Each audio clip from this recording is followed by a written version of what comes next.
Pak Erick Thohir dijebak. Kata itulah kita sematkan untuk nasib Pak Erick Thohir setelah memecat Coach Sintayong secara tragis di hari Senin tanggal 6 Januari kemarin, guys. Kenapa bisa kita bilang Pak Erick Thohir dijebak? Ini konspirasinya dan ini ya logikanya, tapi semoga aja pemikiran aku ini salah, karena ini juga aku kutip dari beberapa pemikiran netizen yang mungkin selaras dengan yang terlintas di pikiranku. Kita tahu di timnas Indonesia, di Liga Indonesia itu ada namanya mafia. Bahkan sampai diangkat di kasusnya Mata Najwa kan.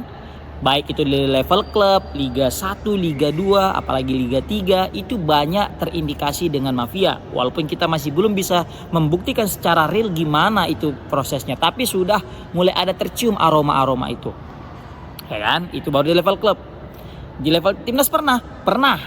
Yang paling disoroti adalah kekalahan timnas Indonesia menghadapi Malaysia di Piala AFF 2010.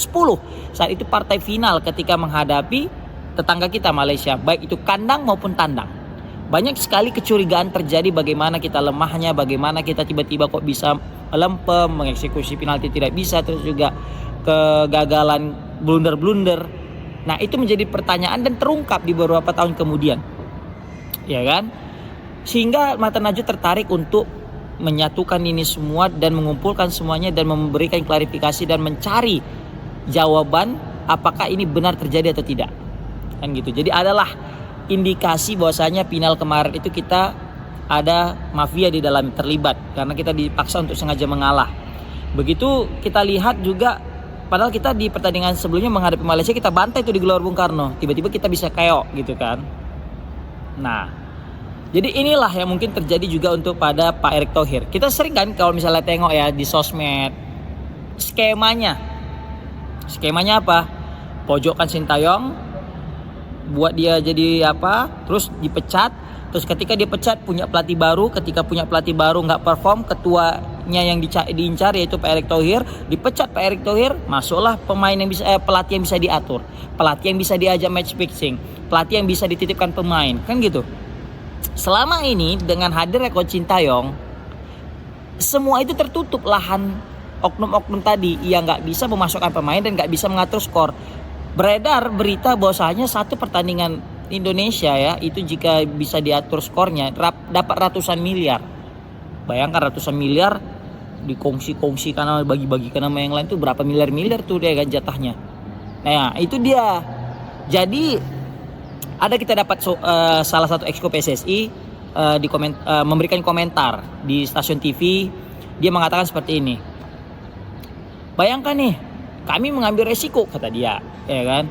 Kalau kami biarkan Sintayong terus nanti nggak perform, kalah terus, nggak lolos Piala Dunia, siapa yang disuruh out? Siapa yang dimaki-maki dan siapa yang dibenci? Sintayong, kata dia gitu kan? Tapi ingat, lihat ini Pak Erick Thohir katanya. Kami berani ngambil risiko. Kami tidak mencari popularitas. Dengan apa? Kami mengganti Coach Sintayong dan nanti supaya nanti tiba-tiba nggak perform, ya kan? Yang tiba-tiba nggak lolos Piala Dunia, coba siapa yang disalahkan? Pak Erick Thohir. Makanya Pak Erick Thohir ini berani mengambil risiko demi kepentingan timnas, begitu katanya. Demi kepentingan timnas. Yang ditutup keluar siapa? Pak Erick Thohir. Kenapa nggak semua aja gitu yang orang-orang PSSI keluar gitu kan, yang dituntut keluar? Kenapa cuma Pak Erick Thohirnya kalau memang nggak mencari popularitas kan gitu?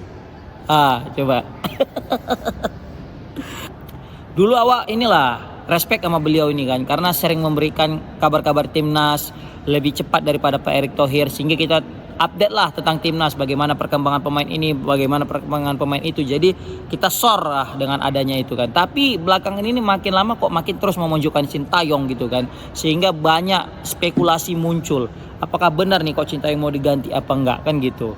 Dan ternyata benar-benar diganti, guys. Nah ini kita ulangi lagi tadi sebelumnya, ketika Pak Erick Thohir nanti dipecat karena nggak perform dengan menunjuk pelatih sekarang Patrick Kluivert, maka secara tidak langsung ini akan mempertaruhkan reputasi Pak Erick Thohir. Seumpama Pak Erick Thohir nanti gagal lolos membawa Indonesia Piala Dunia, siapa yang dipecat? Benar sekali, Pak Erick Thohir. Ketika Pak Erick Thohir nanti pergi, siapa yang masuk? Pelatih yang mereka pilih yang bisa diajak kong kali kong. Pelatih yang mereka pilih yang mungkin bisa diajak kerjasama, baik itu di dalam maupun di luar lapangan. Sejauh ini Coach Sintayong merupakan pelatih terbersih yang kita miliki, salah satu pelatih yang paling terbaik mengasuh timnas Indonesia. Bayangkan, pelatih mana yang datang itu ngelatih passing, udah, ngelatih mindset, ngelatih pola makan. Mana? Cuma pelatih Sintayong mau ke Indonesia. Sebelumnya pelatih-pelatih kita yang bela timnas kita nggak pernah ngajarkan yang kayak gitu. Makanya terlihat sekali perkembangan timnas kita ini cukup pesat. Rizky Ridho loh sebagai contohnya, langsung pemain lokal kita ngomong kayak gitu. Baru Coach Sintayong lah yang peduli kepada fisik, peduli kepada asupan gizi kepada tubuh, peduli kepada tentang disiplin. Dulu kalau sebelum Coach Sintayong bisa itu ke klub malam, bisa itu mejeng-mejeng keluar, nggak latihan, terlambat dan sebagainya. Sekarang cobalah nggak datang telat latihan, cobalah misalnya cabut nggak izin, cobalah nggak disiplin, nggak dipanggil lagi seumur hidup. Contoh siapa? Nggak usah kita sebutlah namanya, udah tau lah kalian kan. Nah itulah makanya lagi juga aku bingung, STY nanti kalau nggak lolos bakal dimaki-maki, bakal disuruh out. Jujur ya, pribadi aku ya, nggak lolos pun timnas Indonesia ke Piala Dunia round 3 tahun ini nggak masalah, serius nggak masalah bagiku. Kenapa? Karena ini proses, brother. Kita diajarkan untuk selalu percaya proses. Udah 5 tahun proses nggak masalah, karena memang si ketertinggalan itulah sepak bola timnas kita gitu loh. Dari 170 mau tiba-tiba mau Piala Dunia, mimpilah kan gitu. Makanya butuh proses pelan-pelan. Udah masuklah kita 130, masuklah kita ke 120-an. Kan berarti tinggal dikit lagi sebenarnya ini. Kurang sabar kita ini. Kan beberapa orang memprediksi sekarang bukan waktu timnas Indonesia masuk Piala Dunia. Kita bersaing aja dulu, memberikan shock terapi pada negara-negara Asia lainnya. Kapan yang layak? Kita layaknya tuh ideal yang memang betul-betul nggak prematur ya, memang lahiran normal. Itu nanti di tahun 2030, 4 tahun di edisi Piala Dunia selanjutnya. Itu yang diprediksi bakal kita jadi masuk Piala Dunia. Sekarang ini kita bisa mempersulit Australia, sulit Arab Saudi biar mereka jantungan aja nggak masuk ke Piala Dunia. Itu udah mantap, brother, mantap kali. Mana pernah tuh kita baki-baki STE out kalau misalnya nanti nggak lolos Piala Dunia. Enggak, kalau aku pribadi ya.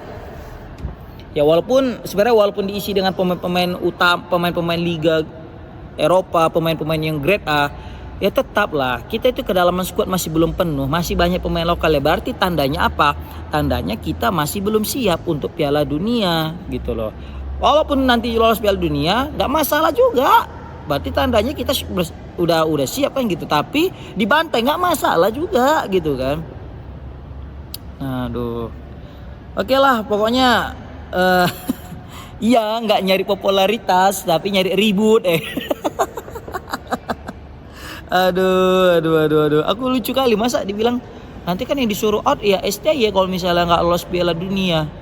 Siapa yang mikir kita kayak gitu, coba lah. Kalaupun kami gini tuh, tapi lebih berbahaya lagi kalau misalnya nanti nggak lolos Piala Dunia ini, ada pelatih baru, nanti siapa yang dia disuruh out? Erick Thohir. Kami lebih takut sebenarnya kehilangan Pak Erick Thohir ketimbang Coach Sintayong itu sendiri.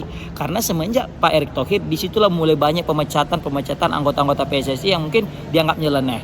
Di zaman Erick Thohir lah banyak sekali perkembangan terjadi, mulai dari kelas ekonomi pesawatnya hingga kelas eksklusif kan gitu. Banyak sekali pergerakan, banyak sponsor datang ke PSSI karena siapa? Bisa jadi karena memang kinerja Pak Erick Thohir dan teman-temannya. Tapi ada juga yang nggak suka mungkin sama Pak Erick Thohir sehingga berusaha untuk disingkirkan. Dengan cara apa? Dengan cara memecat Sintayong awalnya. Datang pelatih baru nggak perform, Pak Erick Thohir dianggap keluar. Aku bingung ya gimana cara menentukan orang-orang esko ini ya.